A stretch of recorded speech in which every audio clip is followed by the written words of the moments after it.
Bismillahirrahmanirrahim. Assalamu alaykum.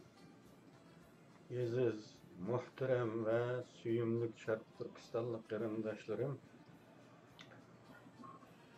Bugün Allah'ın rahmet ve inayeti bilen bismillah bilen görüşüşümüz oldu. Toğrısı Beşiremni unutup kalmaslıkın için, isimli gisep duruş için huzurunlarga çıkıp kaldım. Allah'ım onların selamet versin. Bulup mu Türkiye'de yaşaydıgan qarindoshlarımızın tabii afetden, yer tevrişten ziyan uçurgan, tesir uçurgan qarindoshlarımızga Allah'ım savab, ecir tileymen. İşlerini asan kılışını, müşküllerini yenikiltişini tileymen.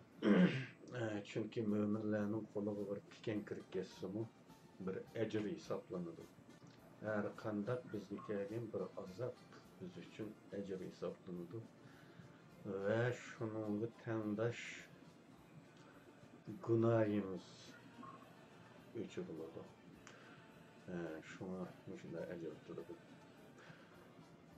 Qarindoshlar, bek aktual diyemesem mi bugünkü temamizni, ama bu umumlashib ketgan, bütün Uyg'ur jamiyatida umumlashib ketgan, hatto umumlashib ketganligidan normal tuyuladigan holatga kelib, alayda tilga olmaydigan darajada oddiylashgan bir tema. Ko'rib turganinglardek, sababi aniq bo'lmagan qo'rqinchoqligimiz. Bu yerda tilga ilinayotgan qo'rqinch chet ellarda yashayotgan Sharq Turkistonliklarda doimli ko'rilib turayotgan qo'rqinch bo'lib, bularni sababi aniq bo'lmagan qo'rqinch deyishimiz, hech kimning "Nimishqa qo'rqsan?" degan savol so'ralsa, aniq bir javobi yo'qligi uchundir. Qo'rqish deganning cho'qim sababi bo'ladi. Sababi bo'lmaydigan ish yo'q. Lekin nimadan qo'rqaysan degan savolga aniq javob berolmaydigan qo'rqinchlarimiz bor. Mana bu qo'rqinch sababi aniq bo'lmagan qo'rqinchdir. Bunda g'alati qo'rqinchlarning sababini Ma'mtimin a'la inimiz, qarindoshimiz ba'zi psixik mulohiza maqolalarida sharhlab o'tgan edi. Qisqacha desak, Xitoyning xalqimiz ustida elib borgan dahshatli qizil terrori psixik qayta shakllantirishi o'tkagan asoratdir. Bu qo'rqinch. Ya'ni bir xil psixik kasallikdir. Chunki normal qo'rqinchlarda sabab aniq bo'ladi. Nimadan qo'rqayotgan so'ralsa, javob bera oladigan bo'ladi. Lekin bu asoratli qo'rqinch aslida Xitoylar tarafidan ruhimizga singdirib etilgan qo'rqinch bo'lib, biz hamon bir Xitoy yoki Xitoy soqchisi beshimizda qarab turgandekla, hatto yolg'iz bo'lgan chog'larda gapimizga, ishimizga guvoh bo'lib turgan bir Xitoy yanimizda bo'lmasimi, hamon bu xil qo'rqinchdan xoli bo'lolmaymiz. Yanimizda bir odam bo'lsa, bu meni Xitoyga chiqib qo'ydi, degan gapimni olib turib chiqib qo'ydi deb qo'rqsak bo'ladi. Hech kim yo'q bo'lsin qo'rqaymiz. Mana bu hol buning ruhimizga singdirib etilgan qo'rqinch ekanligining bir dalili.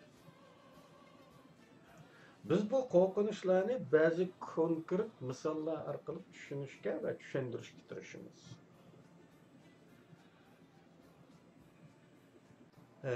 Men torga resimini yollagan bir imza faaliyetimizge ait hüccet var. 2000 yılda. Bundan bazılarının haberi var. Bu 2000 yılı İstanbul'da avtonomiyaya karşı elip verilgan imza faaliyeti bulup, bu haqdımı başka sebepler bilen toxtalgandım. Muşu imza toplaş faaliyeti Ramazan'da bolgan bir vatandaşımızın iş yerideki zalda elip verilgan. Biz kollektif teravih kılatkan cemaat olup, ama öylerde. Bazı öylerde bek petişmay kaçılık. Ama bu imza toplagan günümüz bir vatandaşımızın iş yerideki zalda hep verilganlık için zal kenarı adamı köptü. Hem o vatandaşımız yüz abroyluk hem adamının sahaveti, yakşılıkının nasibi sanagan bir adam bulaşıktı da o bir dağın çıktağı elbette köprak adam kagenti. Del mana şu yerden faydalanıp kollektif iftar ve keyin taravih okuş için yig'ilganlar en köp bo'lgan bir kun edi. İmzanın maqsad muddaası izohlangan tekst o'qib o'tildi. Bu tekst o'qishni men Saliyacım rahmetlik Saliyacatımızga havalı kıldım. Bu şiirimi Saliyacıkamның oğluğu davet. Bu bir taktika yani doğrusu Saliyacıkam bu okutuş hem o abroylu İstanbul'daki Uygur vatandaşlarımızın içindeki en çoğun yaştaki aksakalı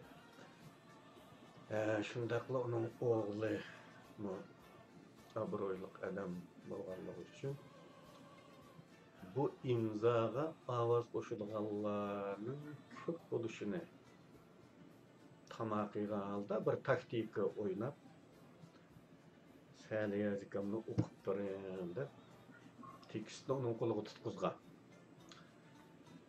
Bu okup ötüldi. Muşu mazmunga koşulsaňlar imza koýanlar diýildi. Endi bir kişi müstesna emma adam imza koydu. Avtonomiyaga karşı imzaga hem adam koşuldu yani. Bir kişi müstesna yani bu çakmakçı Seyfullah Panır imza koyuştan başladı. Kagallar hemsi imza koydu. Akıdıllar ikinci günlükten başlapla inqilab monopolçulardan bolgan şahslarning qarşılığı kelip çıktı. Şarq Türkistan Fondi Cemiyeti'nin reisi, Milli Merkezinin reisi Reza Bekin'nin qarşı duruşu, konu monopol davaçılardan Seyit Tarançı'nın halkını iftar bahanası da medreske toplap dokpopozu kılışı bilen kokup ketken kişilerinin nurgunu menden imzalarını üçürüp şimdi talep kıldı. Bunun ruhi haleti ki acizlik karanlığı. Asli imzanı koyaşlık sebebi neymi iken da dansanlar Saliyacıkam okup verdi de hürmetli şahs okup verdi cemaatinin çoğunu. Şundakla ayette Saliyacıkamның oğlunu tarafından hazırlangan dastıxanda iftar kıldı, yedi içti. Daskançılık yani. Bu Uygur milletinin ki bir asaretlik yarası bu daskançılık. Bizning jiq işimizni zamin bo'ladigan bir tür. Yani to'g'ri foydalansa to'g'risi bo'ladi da hozirgacha ziyon qilib kelgan bu ish. Mana shu daskanchilikning ta'siridan yuzi chidamay imzo qo'ygan gap bular. Bo'lmasa ular avtonomiya nima, mustaqillik nima, xiyoliga keladigan turdagi insonlar emas. Shuning bilan avval shu bo'lgandan keyin yo'g'illa bunga qarshi turyapsa, bunga do'q qilyapsa, nimaga imzo qo'yganligini bilishamsan? O imzoning metnini, ya'ni tekstini Beijingdan evatdimi? Nereden bilirsen? Degenden keyin qo'rqib ketadi. Yani anlık olmaganlık için. Aqlni ishlatmaganlik uchun. Agar aqlni ishlatsa, deyish mumkin. Agar ashundaq bir tekstni Beijingdan evatmak tugul, shu Jiang Zemin, u vaqtda Jiang Zemin bacham. Jiang Zemin o'zi ko'tarib kelsimi, imzoni qo'yaveraman deyalaydi. Çünkü o tekstde menensi eniq. Onun da Beijingdan evatilish ihtimali bo'lgan narsa emas-ku bu. Avtonomiyaga qarshi uzul kesil mustaqillik ma'nosi var. Hozir men o'qib taqsanlar bo'ldi Facebookda bani resim qilingan hujjat. Beijingdan ashunday narsa evatamdi. O'qib taqanlar. Bu insonlar aqlni ishlatmaganlikdan mening imzosimni o'chirib deb sag'irib yolverdi menga. Uçqaşqa yerda. Nurg'uni. Uçqaştıranmaganlarning bu ashunday talafi bo'lishi ehtimol, lekin ular men uçqaşmagandan amal yo'q, ular qo'rqib balkim yurib pok hali uzun zamongacha ashunda sag'irib yurgan bo'lishi mumkin.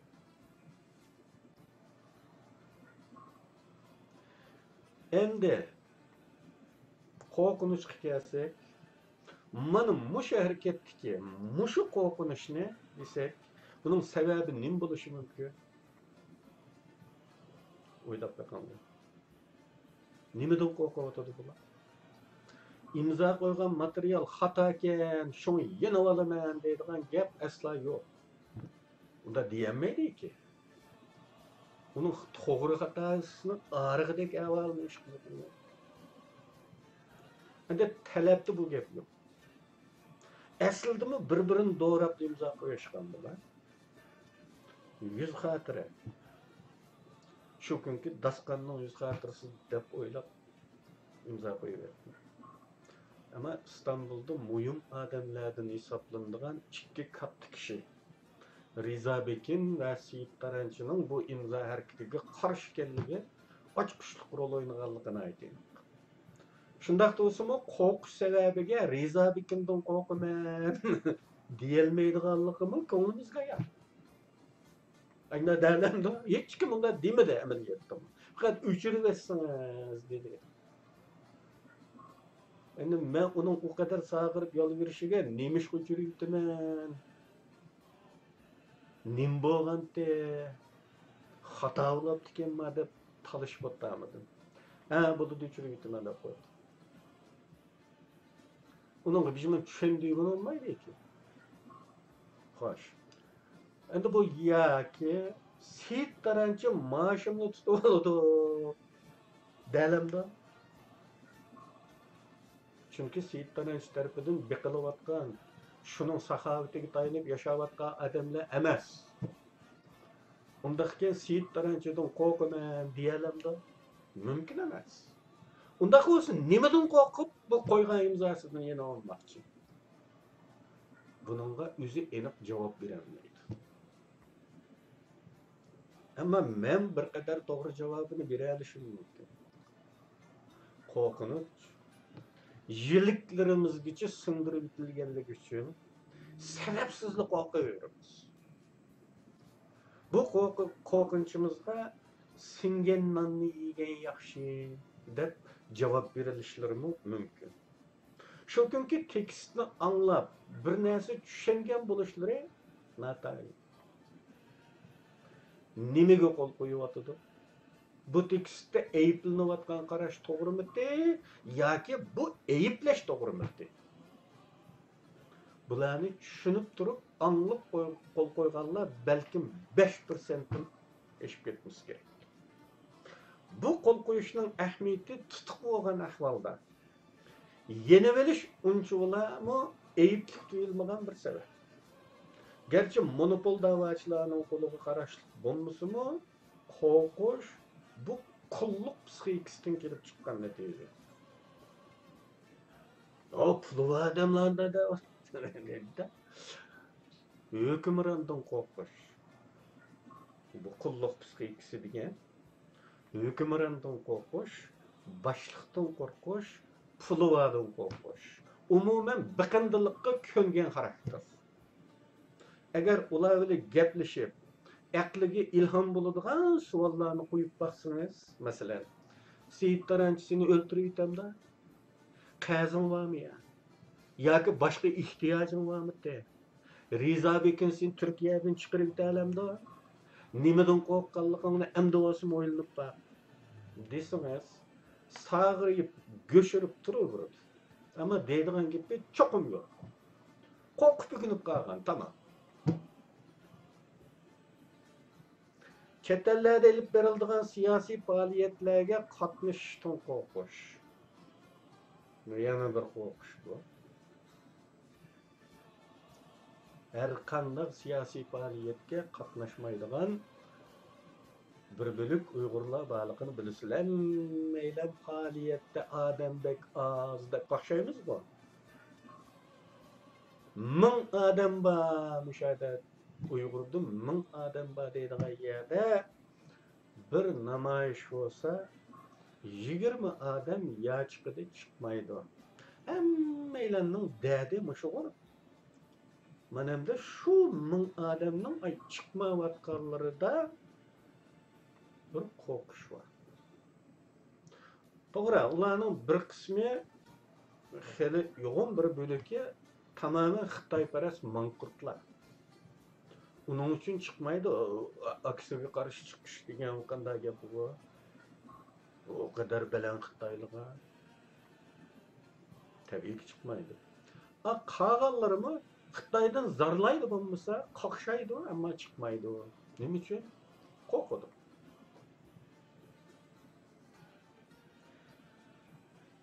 Deganimdek bu odamlardan ba'zilari siyosiy jihatdan shunchalik savodliki, Xitoy siyosatlarining pardaqisini mi ta'lil qilib beradi sizga? Gaplashib o'tsa, mehmondorlikda, dasqand o'tgan vaqtida ajoyib biladi. Bilmemdiki desangiz biladi. Xitoylarning rezilliklarini so'zlaydi.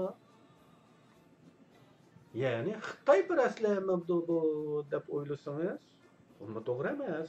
Mana shunday taraflari bunda qarashni inkor qiladi. Ya'ni Xitoydan zarlab turadi. Xitoyning rezilliklari hech qanday millat ko'rilmaydigan iflos taraflarini so'zdanjiq biladi. Şunu bunu Xitoyparast deyishkimi amal yo'q. Lekin u mu qo'rqidi? Nemishqa namoyishga chiqmaysan? Yoki nemishqa falon faoliyatga bormiding deb gaplashib berdi. Qo'rqidi.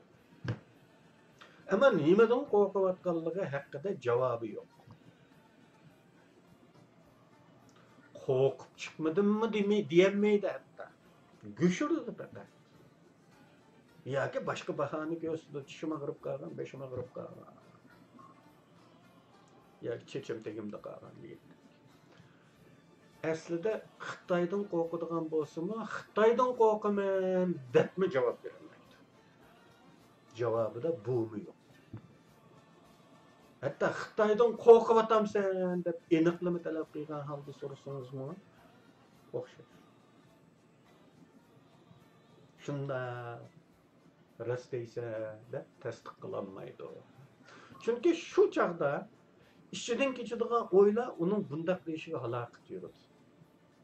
Ya'ni Xitoydan qo'rqayotamsan degan vaqtimizda darhol aqli uyg'onadi. İçinde özüzden soraydı, rasmen nimadan qo'rqadim, Xitoydan qo'rqadim degandimmi? Desa, Xitoy o kadar uzoqda-da. 10 ming, 15 ming, 20 ming kilometr uzoqda.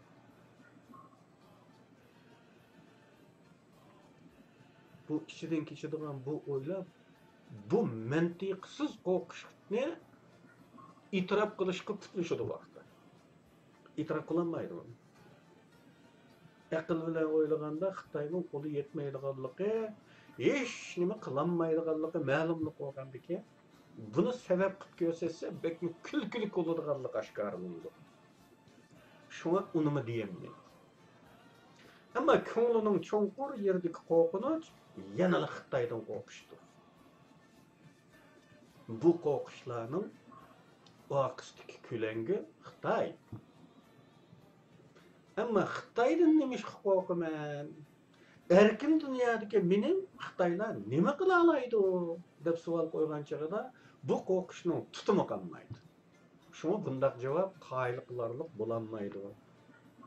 Ama aslida bundaq aniqsiz qo'rqishlarning keyindagi qo'rqinch obyekti yana Xitoylar.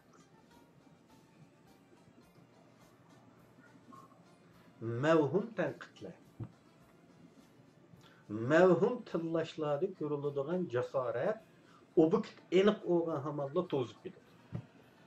Darhol üzünchakka tortadi. Ya'ni palani pokunidimmi qo'rqadi. U seni yemdi deb so'rab ketdi. Darhol inkor qiladi. Hatto uningdan nima ish qo'rqdi, qazim bormidi deb sakrab ketishi mumkin. Ammo aniq xatog'imi qarshi jasorati bo'lmay qoladi. Ve bu kadar aniq aşınıqdan muş hata ötdi. Deysiniz mi? Aşını itiraf qiladi bo'lmasa, Rasulun aşında hatani, bir siyasi hatani, bir münafıqlık hatasını qilganligini ko'rdi bo'lmasa, biladi, itiraf qiladi, ama qarshitiranmaydi.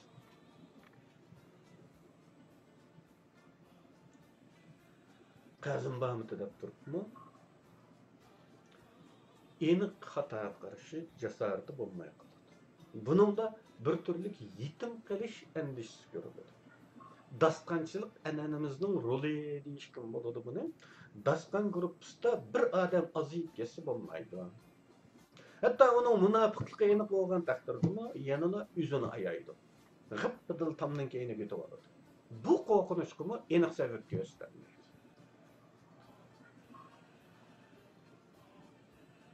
Dep ötkünümüzde o seni yemdi, ütürütelim diye seni, uralamdı ve erkin dünya bir adamla okulun bulmaydı mı? Oylap baksa emez, enik sebep yok. Bunun akıstaki korkutuvatkan külenge yanalı Xitay. Endi enik siyasi nişanı bolgan. Boğandımı keskin qırlıq siyasi teşekküllerge qetiliştin, hatta yıkırrak turuşturma qo'rqidi. Mechul teşkilatlarga qatnashidi o. Aktif qatnashishi mumkin hatta. Ama aniq siyasi nishoni bo'lgan siyasi teşekküllerge qetilishtin emas, hatta şununla yıkırrak turuşturma qo'rqidi. Bu qo'rqishga birer sebep gösterip aniq cevap berolmaydi. Keyingi chog'larda mustaqillik tarafdorlarining kuchayishi, ikki xil siyosiy yo'lning aniqlikka erishishi, hatto burundan do'st bo'lib kelayotgan do'st to'plari, hatta er-xotinlar orasida daz ketkizayotgan misollar bor. Burunlarda siyosiy faoliyat sifatidagi harakatlarga oralashib, qatnashib kelayotgan kishilar. Top, do'st birodar, bir saptiki sapdoshlar. Hatto er-xotinlar. Saplarning aniqlikqa ega bo'lishi bilanla aslida yo'llarining boshqa ekanligini ko'rib yetishgan. Ba'zi xotinlar erlardan ajrashib ketadiganligi bilan tahdid solgan ishlar bor.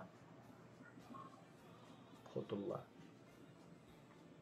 Aslida buni siyosiyga aralashding deb emas, siyosiy nishoni aniq bo'lgan to'plarga qatilishdan da'vatganligi kishini tan qoldirdi. Bulardan hatta kollektiv bir facianın qarasını qilib ko'rish mumkin. Bir facianın bizge kelevatkan bir facianın karısını görüşümüz mümkün bunu. Yaxşı ki bugün setle eniqlik kazanıp samını saman, payıqını payıqan bulup ayrılıptı. Eğer burunqidek ketivergen bolsak, qoqubulmuqa aralaş, bir eniqsizlik içinde inqilab qılıvatımız, vatanda qutquzvatımız dep ketivergen bolsak, ahırı nereden çıkadı? Korkunçluk qarindoshlar bu. Mana bu haqiqiy qo'rqinch aslida. Öz takdirini özü belgilash, kishilik huquq, demokratiya, barobarlik talabidagi siyosiy faoliyatlarga aktiv qatnashayotgan do'stlar to'pi yoki Erxatullah endilikda maqsad ro'shan bo'lgan, yo'l ayrilgandan keyin nima uchun buncha ular sajgurlashib qo'rqadigan bo'lib ketdi? Nima uchun ilgirmi siyosiy faoliyatlarga qatnashilgan turib, endi yo'l ayrilganda uningga qatnashishni emas, buningga qatnashishni tanladi. Kimdan qo'rqyapti? Buning sababi noaniq qo'rqinchdir. Aslida bu qo'rqinchning aqsidagi ko'langi yana Xitoy. Lekin buningga Xitoydan qo'rqyapman degan javobni kim deya oladi? Gerçi her ikkili ahvol u yo'l yoki bu yo'l. Her ikkili ahvol Xitoylar tarafidan yaxshi ko'rilmaydigan bo'lsin. Birisida kechirimga erishish, kengchilik bilan bir taraf qilinish umidi bor. Yana birida tamamen gunohkorlik, natijasi o'lim bo'ladigan gunohkorlik. Bulardan shuni bayqaymizki, qilayotgan ishiga ko'ra aqida yo'q. Ahiri berib Xitoyning qo'liga tushimiz. Şuna günahımızı ağırlatmaylı degan ichki mayillikdir. Bularni anlıqlıqda bu şekilde deyişip olmasımı ixtiyordan tashqari yoshurun endi tug'iladigan qaror budur. Yani günahımızı qilib olmayli. Unda adam hiç aralashmasa bo'lmamda. Hele Xitoy parastlerde eniq meydanına Xitoy parastlerdek qatnashmaslar bo'ladi. Lekin gap bular o'tirdi bir az tunilib qolgan. İnqilobchi, da'vochi deb otilib qolgan bo'lg'achqa birdilla hammishdan qo'l uzib jimni turib olishga teha unmaydi ko'ngil. O püpülünüşkü günep kaldı, kökü türleşkü günep kaldı, dağa atılıp, lider atılıp kaldı ya. Onun için aşında velekizine eniksiz, faili mechul teşekküllerinin içilik olduğuyla inqilabçı görünüp duruşu gerek. Bular için bir zürüriyet.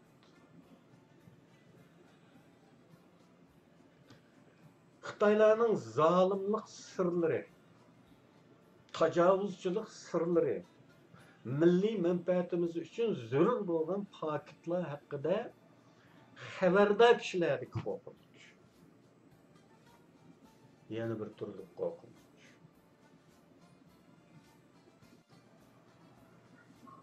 Ba'zi qarindoshlarimiz burunqi ishlagan xizmatlari tufaylidan vatandik çağda qilgan xizmatlar tufaylidan Xitoylarning ba'zi sirlariga shohid bo'lib qolganlar bor. Xitoy uchun sir bo'lgan bu narsa bizning milliy manfaatimiz uchunchi bir paket. Biz uchun bir dasmoya. Ammo buni kim saqlaydi? Xitoyning sirini hech kimga degan unimay kim saqlaydi? Korkunç. Yanı sebebi eni olmagan bir korkunç. Ulardan mı nimeden korkaysan? Bu erkin dünyada durup yani nimeden korkaysan? Devetken hani kirek abi ama tarih için bir paket abi. Bir cinayet hakkındaki bir paket. Cinayetçini yoşuğan bolsa yani. Desiniz mi? Turdu. Vakti var. Bazıları ajna da koydu. Vakti gelgende deymiz. Ama vakti gelgiçe o ölüdü o. Ben ilgirim bir kıtım degendim. Hatta bu kisel şu kadar umumi ki düşmanın sırrını saklaydıgan bu kisel bu millette. Hani men ötkende yakında eşildim bu Barat Ağacı degen kira dostamla. Milli Armiyanın sabık kapitani Gazi 20 neçe yıl türmede yatkan inkılapçı Barat Ağacı. İstanbul'da bana bir sırrını dedi. Bunu bir kıtım diyentim ben bir videoda.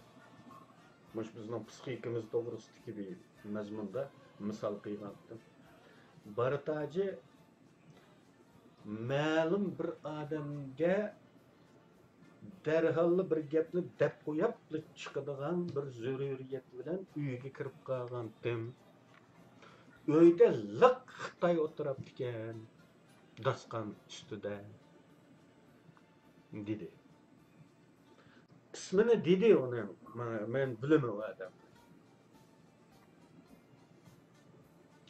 Endi men Barat Ağacı'dan şunu talep qildim. Siz bunu özünüzninki yazarlığını çaşkı şey qağıptidek qılıp bolsunmu? Yezin. Yerim varak yezip bana verin. Siz qo'rqsangiz, siz o'lgandan keyin men e'lon qilay. Yoki yezish eg'i keladi desangiz, so'zlang, ovozingizni ilib olay. Andim men buni oshkorlay. Dedim, vaqti kelgandaymiz. Qachon vaqti keladi Barat Ağacı'ga 90 yoshdan oshdingiz. Sizning qo'lingizda 200 yil yashaysan deydigan bir kafolat yo'q. Allah'ın amanatını obdan bilisiz. Eğer ölüdüğün bolsanız bu sır sizning qo'shqo'ngizda ketadi. Men o diyaleyman, mening qo'rqancham yo'q. Çünkü men maaşni uningdan olmaydiganligimni bilaman. Anda sebepsiz qo'rqib yurmayman. Endi men hech nima qilolmaydi o. Diyaleyman, ammo men yog'li qapoq bo'lib qoldim. Men desem şu hammadan deydi bu. Deydi haq bu diqqat qilmaydi, e'tibor qilmay qoladi. Şuna bunu ko'rgan siz o'g'andikan guvoh va sizning ovozingiz ya qo'l yozmangiz bo'lishi kerak edi. Vaqti kelgandaymiz. Vaqti kelgandaymiz. Axir debamida ketdi. Şu bir yildan keyin Allah hazal bir yildan keyin ketdi Allohning dargohiga. O sır qo'sqidi ketdi. Qo'rqinch. Asl sebep qo'rqinch. Şu yüz xatiri deganning keynida oldingi pardalarini varaqlab elevetsiniz, keynidan chiqadigini nima? Qo'rqinch.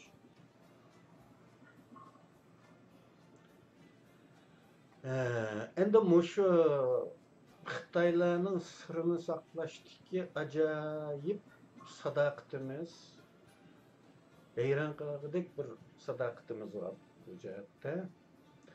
Xitoyni o'ch ko'radigan turibmi? Xitoyni dushman deb turibmi? Bu qadar u Xitoyning sirrini saqlashni hech tushundigan olmaydi. Buni agar boshqa millat uqsa, bizning ko'zimizning ichiga yarim soat qarab turdi cho'qim. Hayronlik bilan. Qanday bir xalqdir bu? Men bu vaqtimi ko'p dedim.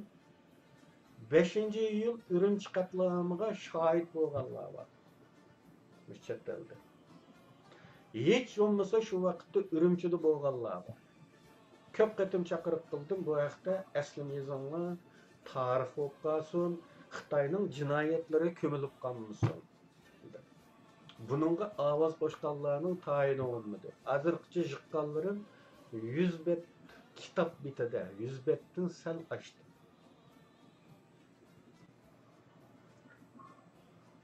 Belki yüzbetken bağımıdı mı? Aytavır uzun bulup gitti karamıdı.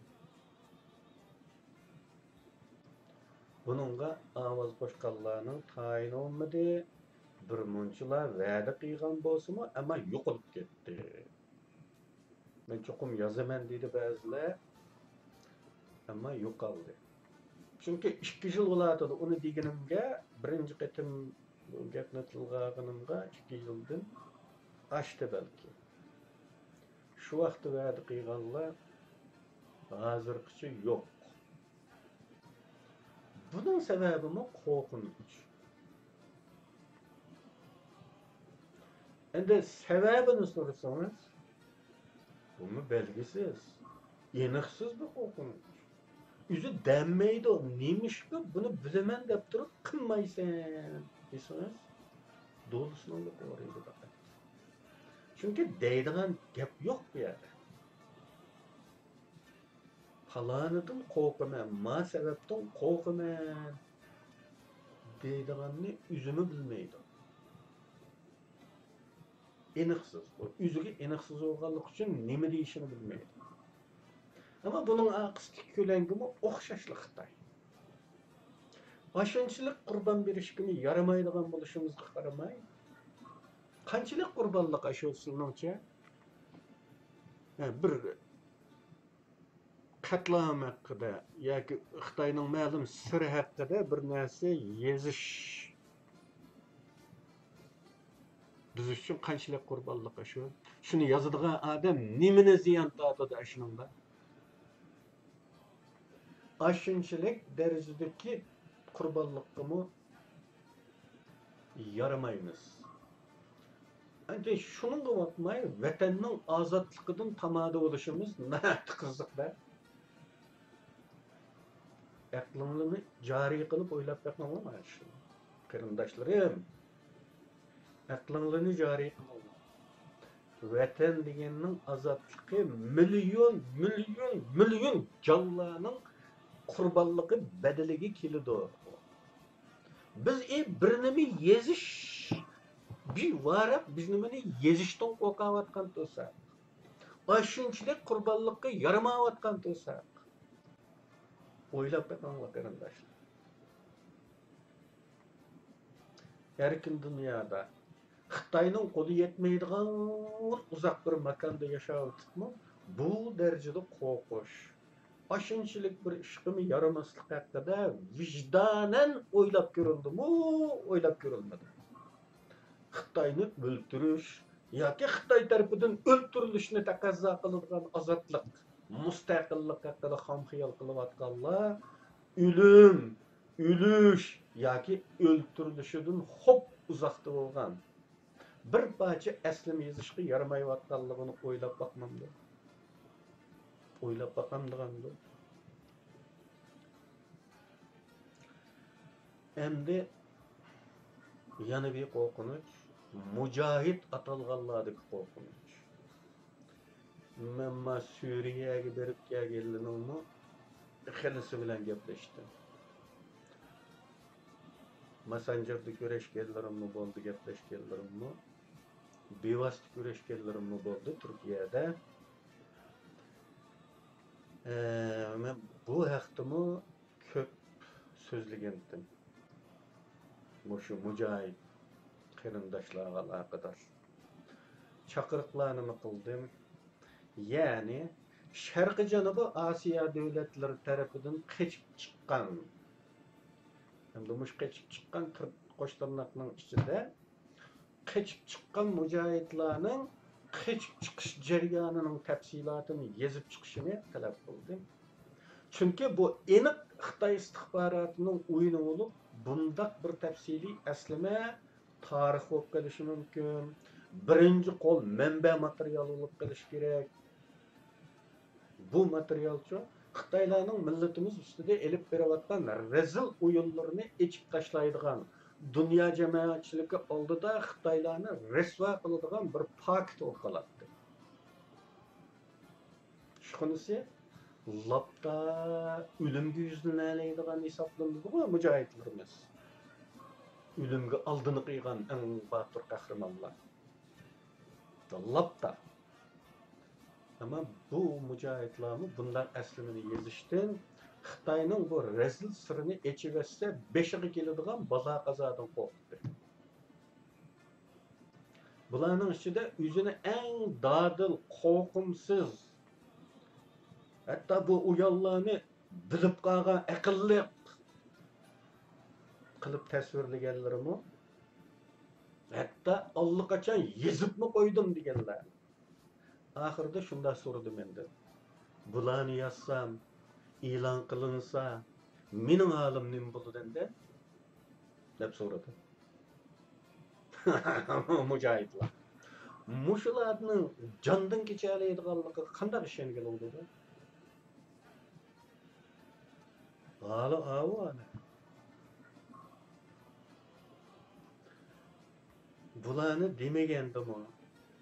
Turkiyada aşkar munofiqlar umum xalq tarafidan birdek munofiq deb tanilganlarning mavjud bo'lib turalishimi bu mujohidlarning qanchalik qarg'a keldiganligini eng ro'shan ravishda isbot qila oladi-ku deyman. Mana ahvol bu. Agar unda jondan kechalaydigan mujohid bor yerda birmi munofiq qolmaslik kerak. Ama löcüdek apbaşkara ana üstüge. Ana da qarindoshlarimiz ancha-muncha yollaydi o torluğa. Apbaşkara Xitoy meydonida turib gap qiladigan, shu yuzini daptek qilib turib, yani meni tunib qolamdiki deb qo'rqashmi yo'q? Yuzini daptek qilib videoga chiqarib gap qiladigan Xitoyparastlar. Xitoy bilan aralashib yuradiganlar. Resimga tushadiganlar hech xiyoliga gap bakmaydi.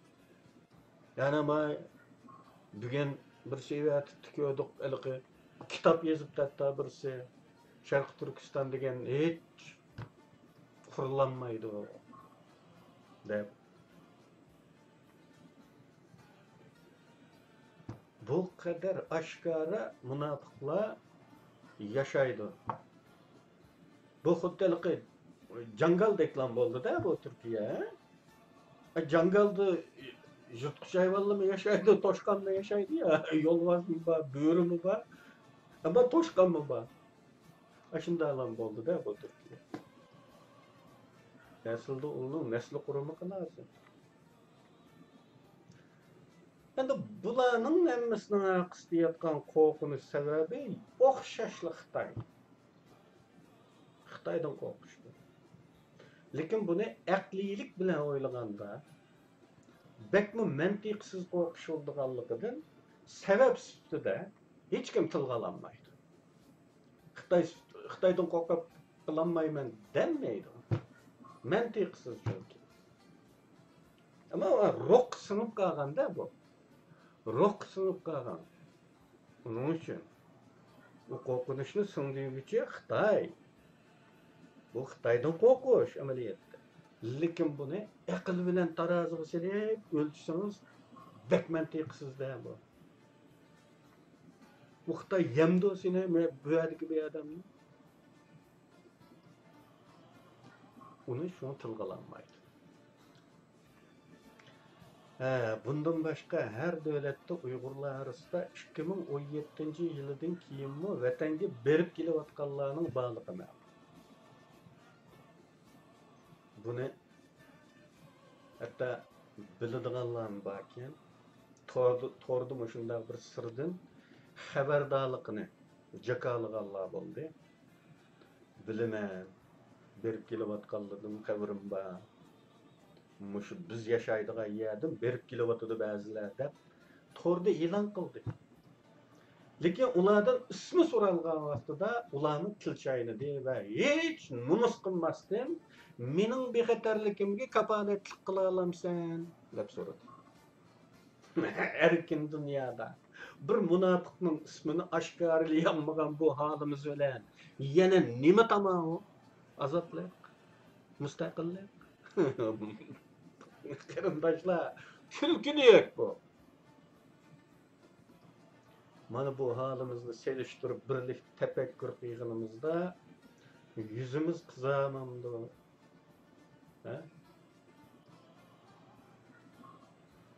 İşlev aldı mı bu vicdanını kırılışla?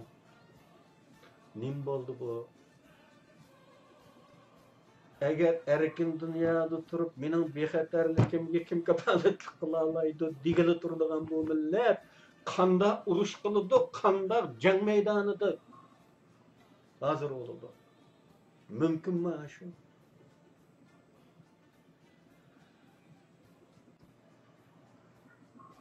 Erkin dünyada turup bexatarligidan ensirayotgan halimiz bilan Xitoyga qarshi bir jang maydonini qandaqmi tasavvur qilib Eğer mushundaqlardan so'rasangizmi, nima bexatarlik?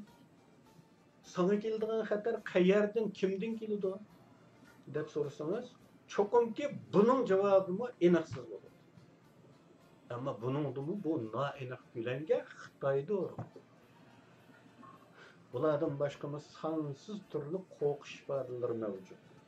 Buralarda namoyishda qora go'zaynak taqib olish, yuzini cho'mkib olish qatorliqlar bo'ladi.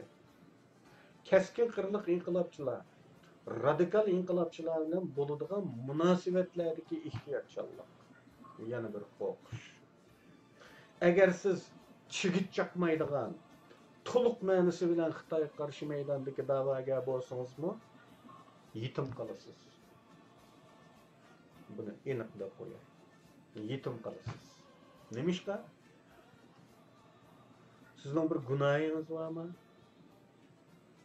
Siz ya munofiq bo'lmisiniz? Nurg'un kishilar sizga yaqinlashishdan qo'rqadi. Munosabati baliqining hatto ba'zilarining munosabati bor bo'lsa-mu, yushrun munosabat qiladi. Munosabati baliqining bilinib qolishidan qo'rqadi. Billa resmga tushib qolishdan qo'rqadi. Mana shunday qo'rqishlar tufaylidan aslida ozodlikqa intilgan bir xalq eng yaqin turish kerak bo'lgan bunday siyosiy aktivlar amaliyotda yetim qoldirildi.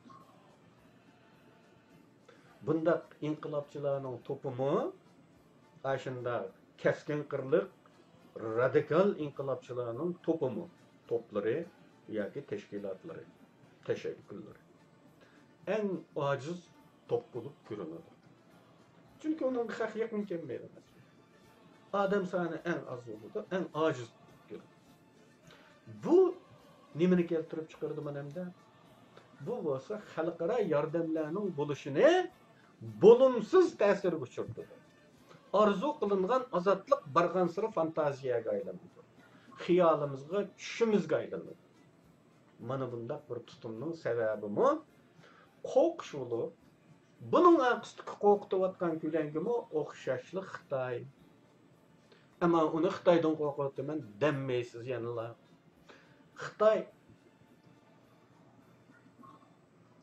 lekin qo'rquvchilar buni e'tirof qilmaydi, ammo boshqa bir sabab ko'rsatilmaydi. Yaqindan beri eng ko'p ko'rilgan bahonalardan biri vatandagi tuqqanlarimizga chatoq yetadi degandan iborat bo'lib, bu faqat hissiylikdan manbalangan, aqliylikdan uzoq bahonadir. Bunun da yana munafiqlik elementleri mi var? Yani Xitoy keng qo'saq, adil, gunoh bizdan o'tmasinlar, Xitoy bir odamni jazolamaydi turidagi tushunchadir. Bundaq kasalman tushuncha ya munofiqlikdan manbalangan bo'ladi, yoki ziyoda hamoqatlikdan, hala dushmanni to'nib yetolmaslikdan kelib chiqqan bo'ladi. Xitoy hakkındaki düşüncelerni bugün erkin dünyada atalmış demokratçı Xitoylarning liderleri davatkan vahşilik çıkıp doğan mazmunlar bilen birleştirip qayta tefekkür qiladigan bo'lsak, Xitoyning hech qachon bizga rahim shafqat qilish ehtimoli yo'qligini, uning Xitoy deganning qora Xitoyi yoki qizil Xitoyining farqi yo'qligini to'lib yetish ancha ularni ta'sir. Şunisi aqlni ishlatishga odatlangan, aman boshqalar sindirgan ong bilan yashaydiganga ko'nib ketgan qahramonlarimizni, ulug'larimizni Xitoylar belgilab bergan va biz uni hala erkin dunyodami jon jahlimiz bilan ma'bud qilib Bir adam onun gibi yeğirini içip kalsın, karış durup sen benim bu uluğumga, mazırımga çambattın dep. Muşu anvali yaşaydık. Halkımızga hazırça çağrımı yok deyip. Çıkılıp ben bunun çağrısını ben oylap da tanımadım. Bu hal kişinin ruhini uçuyordu arkadaşlar. Bugün aşınçılık değişip burayla arkadaşlar, eğer bununla karşı gepinli olsa, suallarınlı olsa, oturup koyup baksanla anlap baksak buludu. Ve onundan belki yeni söhbet temaları tuğuluşu mümkün. Ben bu bir neçe temada sözlep kalıdığandek durma yakın arada.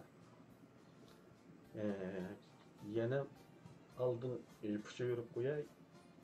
Keyinki kıtımda Uygurlarının hemmesi koludun kilişçe hizmet kılıvatıdı diyen bir temada sözleyim.